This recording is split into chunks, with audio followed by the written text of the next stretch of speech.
Yo dije la administración científica porque Taylor Claro, fue el que... es la teoría clásica, es la teoría que empezó, porque justamente es la que empezó a hablar de la tarea. Después fue evolucionando, pero nosotros hablamos de Ford y hablamos de la tarea de justamente especializada, es decir, que cada obrero o cada grupo de empleados hacía una tarea específica, ¿sí?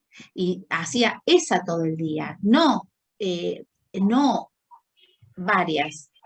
Esa es la especialización del trabajo. Ese es uno.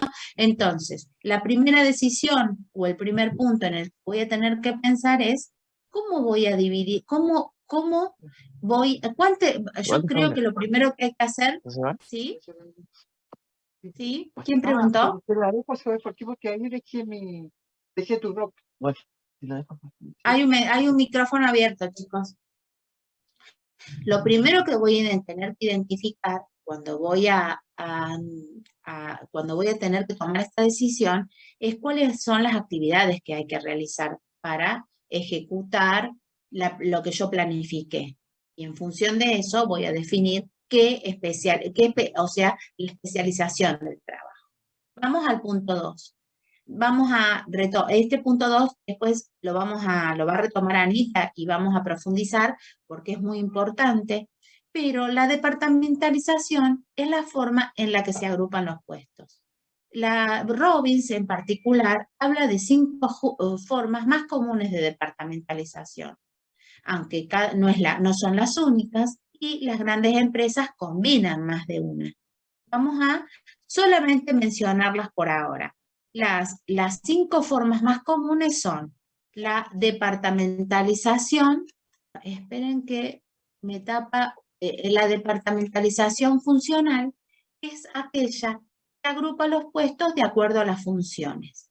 Entonces, fíjense, tengo un gerente de planta y después voy a tener un gerente de ingeniería, un gerente de contabilidad, un gerente de manufactura, un gerente de recursos humanos. Es decir, está dividido por departamentalización. Lo voy a pasar medio rápido porque Anita lo va a trabajar con profundidad.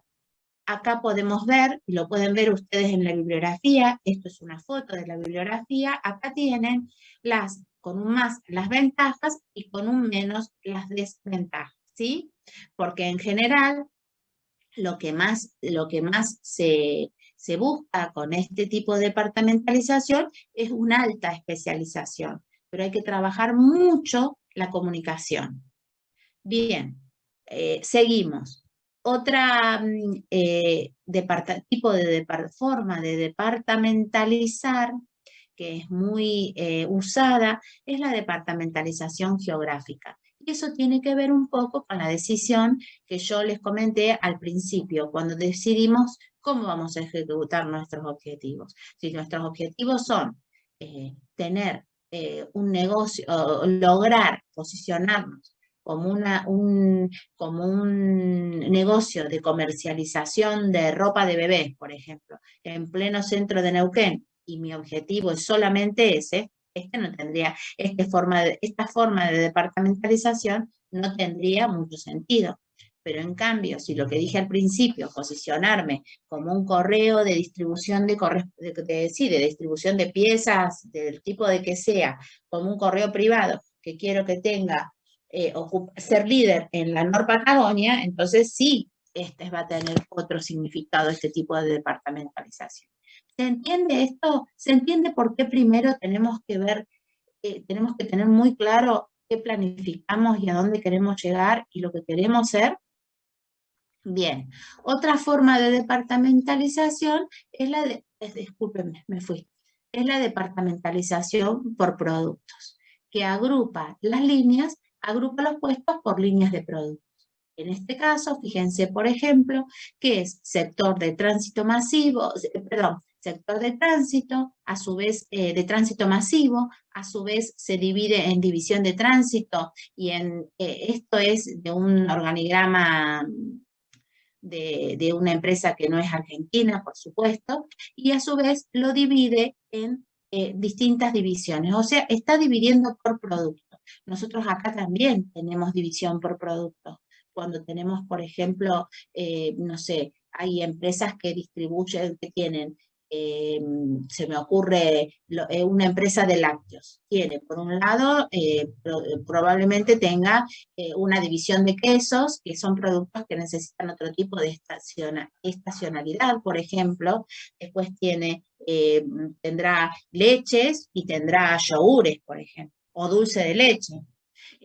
A eso se refiere cuando se habla de productos. Todo tiene que ver con, no hay una receta para esto, y recuerden que no hay una única forma de departamentalizar. Bueno, esto solamente los voy a mencionar, que es la departamentalización por procesos, que va a agrupar los puestos con base al flujo de productos o de clientes. Esto se da mucho en la producción. En la producción porque realmente el tipo de trabajo amerita este tipo de departamentalización. Y la última que menciona la bibliografía como importante es la de departamentalización por clientes. Fíjense todas las tiendas que nosotros, las grandes tiendas que nosotros podemos conocer como que tienen pisos enteros como de damas, de niños, otra de sport, o bien también los bancos. Fíjense los bancos que tienen, por ejemplo, para ir más fácil, para ir a algo conocido, el Banco Provincia tiene sucursales que solamente atienden a empresas, tienen sucursales que solamente atienden a jubilados, tienen sucursales, por ejemplo, la de acá de la calle Rivadavia, que solamente atiende cuentas judiciales. ¿Se entiende el ejemplo? Bien.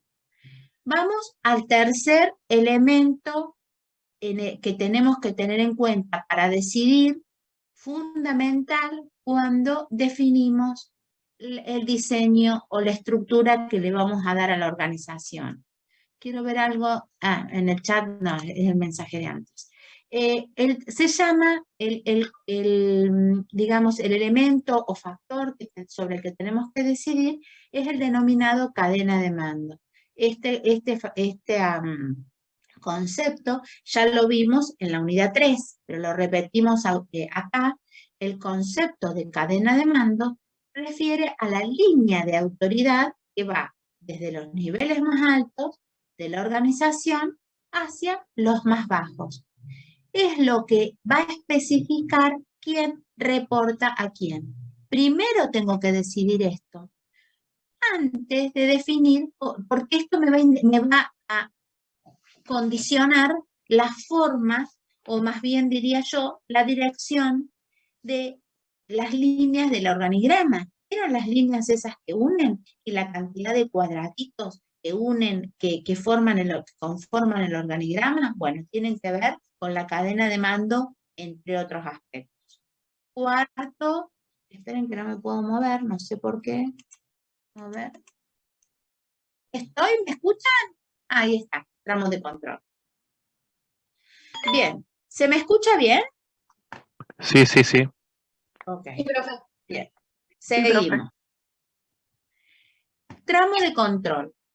El tramo de control, que tiene mucha relación con lo que hablábamos recién, tiene que ver con la cantidad de empleados que puede dirigir un gerente en forma eficiente y eficaz. Pero mucho ojo con esto, porque todo tiene que ver con el tipo de tareas, con la cadena de mando que mencioné recién, y con el tipo de departamentalización, por supuesto, tiene que ver con todo. Ahora, paramos un poquito aquí para hablar sobre lo que es la jerarquización, porque tanto la línea de mando como la cadena de mando están definidas a través de definen y a su vez están definidas por la jerarquización. Y hablamos de jerarquización cuando decimos que es la disposición de las funciones de una organización por grado de importancia y mando, ¿sí? La importancia sería en términos relativos a la toma de decisiones en la jerarquía de una empresa, de una organización. Los niveles jerárquicos, a su vez, son el conjunto de áreas agrupadas de acuerdo justamente con esto que estoy diciendo acá, de acuerdo con el grado de autoridad y responsabilidad que posean, independientemente de la función que realicen. Acá todavía no estamos, acá estamos hablando en general. No importa la función que realicen, importa el grado de autoridad y responsabilidad. Fíjense esto, que es una foto traída también de la bibliografía, ustedes la tienen